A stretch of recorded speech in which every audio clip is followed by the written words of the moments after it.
श्री लक्ष्मी नरसिंहस्वामी गोविंदा गोविंदा.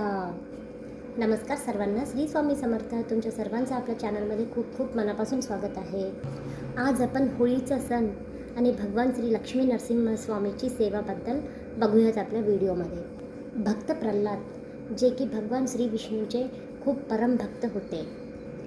त्यांना त्यांच्या वडिलांनी खूप नाना यातना दिले होते, पण दरवेळेस भगवान विष्णूंनी त्यांची मदत केली, त्यांना त्या यातनामधून सुखरूप बाहेर काढलं. त्यानंतर शेवटी भगवान विष्णूंनी नरसिंहस्वामी भगवानचं रूप अवतरित धारण केलं, जे की ते रूप खूपच उग्र होतं. कारण की भक्त प्रल्हादाच्या वडिलांना वाटत होतं की भक्त प्रल्हाद हे मायावी आहेत, ढोंगी आहेत, ह्यांना कोणी देव काही मदत करत नाही, काही नाही.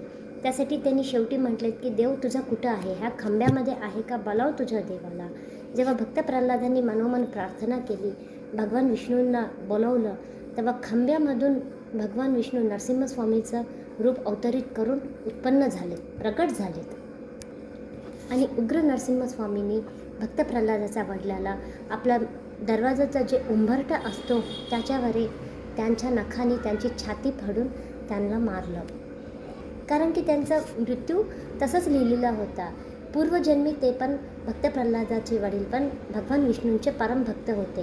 काही शापामुळे त्यांना हे असं जन्म हे आणि असं करावं लागलं, पण ते नंतर शापमुक्त झाले. कशासाठी म्हणजे भक्त प्रल्हादांनी एवढं जरी नाना यातना त्यांच्या वडिलांनी त्यांना दिली तरी भगवान विष्णूंना प्रार्थना केली की त्यांच्या वडिलांना क्षमा करा म्हणून.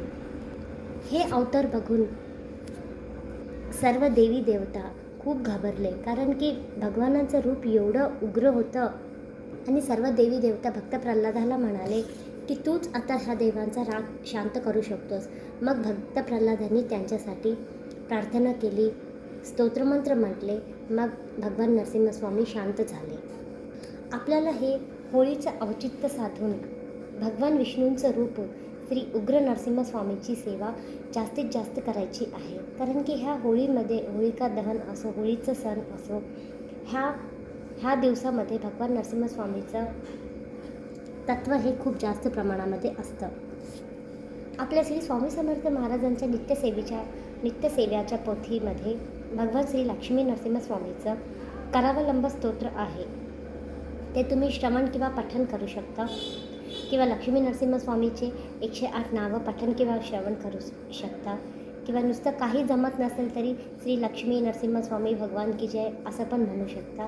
ज्याचे कुळदैवत आहे त्यांनी तर अवश्य करते, पण ज्याचे कुळदैवत नाही तरी पण आपण हे करू शकतो. कारण की भगवान लक्ष्मी नरसिंहस्वामीची सेवा केल्याने आपल्याला नजर दोष असो, घरामध्ये कुठली पण नकारात्मकता असो, हे सगळं नष्ट होते आपल्याला.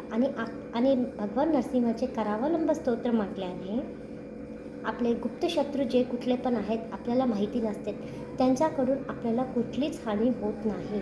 करावलंब स्तोत्र हे थोडं अवघड आहे. जे रोज पठण करतात त्यांना तर इझी आहे, पण जे नवीन आहेत तुम्हाला म्हणायसाठी अवघड जाईल. तुम्ही यूट्यूबवर लावून द्या आणि म्हणायचा प्रयत्न करा, नक्कीच तुम्हाला थोड्या दिवसामध्ये ते स्तोत्र पण येऊन जाईल. हे होळीचं औचित्य साधून नक्कीच भगवान विष्णूचं रूप श्री उग्र नरसिंहस्वामी लक्ष्मी नरसिंहस्वामीचं स्तोत्र पठण मंत्र करा अवश्य तुम्ही, आणि देवाची कृपा प्राप्त करून घ्या. श्री स्वामी समर्थ.